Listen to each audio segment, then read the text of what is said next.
केळी पिकाचं लागवडीच्या पूर्वतयारीपासून ते पिकाच्या वेगवेगळ्या वाढीच्या अवस्थांदरम्यान आपण या ठिकाणं मार्गदर्शन करत असतो। आणि यामधील जे बारकावे आहेत किंवा पोगे कधी भरावेत, कोणते औषधं वापरावीत आणि त्याचबरोबर किती वेळा भरावेत, तर याविषयी आपण सविस्तर असं मार्गदर्शन करतो। त्याचबरोबर लागणारी खतं म्हणजे वॉटर सोल्युबल कोणती वापरावीत, कोणत्या स्टेजला कोणती द्यावीत, कोणती कशी कामं करतात याविषयी आपण सविस्तर असं मार्गदर्शन करत असतो। आणि या ठिकाणं किमान आपल्याला शाश्वत उत्पादन कसं काढता येईल किंवा कसं घेता येईल याविषयी आपण पीक लागवड ते काढणीपर्यंतच्या कालावधीमध्ये वेगवेगळ्या टप्प्यामध्ये वेगवेगळी कामं ही जी असतात बागेमधील ती करत असतो किंवा करून घेत असतो मार्गदर्शन करून। आणि त्याच्यामुळं काय होतं, एक तर आपला अनावश्यक खर्च टाळला जातो आणि दुसरी गोष्ट असं की आपल्याला नक्की पिकाच्या गरजा कोणत्या आहेत, कोणती अन्नद्रव्ये उपलब्ध होतात, कोणती घेतात, कोणत्या स्टेजला कोणती घेतात, कोणती औषधं एकत्र मिक्स होतात, त्याचबरोबर त्यांचं काही प्रॉब्लेम म्हणण्यापेक्षा त्याचे काही साईड इफेक्ट आहेत का पिकांवरती, की ते अफेक्ट होतात का नाही होत, याविषयी आपण सविस्तर असं सांगत असतो।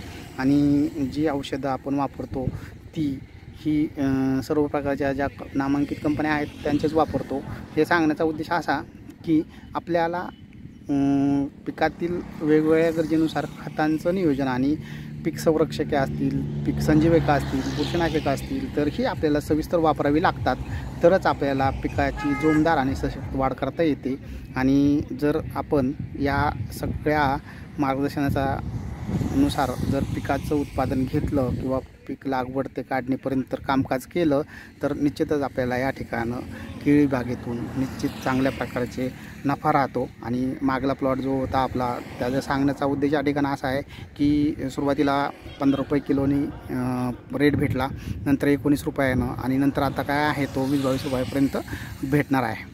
तर एकूण 1 एकरामध्ये आपण साधारणपणे 22 ते 23 टन आपण एक्सपोर्ट केलेला आहे इराणला। आणि शिल्लक जी की होती म्हणजे वेस्टेज किंवा आपण जे रिजेक्शन केलं तर तो कमीत कमी 8 ते 9 टनाच्या आसपास माल आपला बाहेर पडलेला होता किंवा काढलेला होता। एक्सपोर्टच्या नॉर्मनुसार माल खरेदी केला जातो।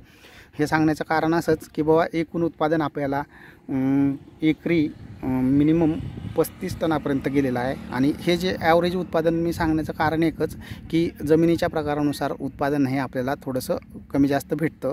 आणि जर जमिनीच्या प्रकारानुसार आपण विचार केला तर आपल्याला मिनिमम 27-28 टनापासून आपण 30 ते 35 टनापर्यंत एकरी उत्पादन घेऊ शकतो।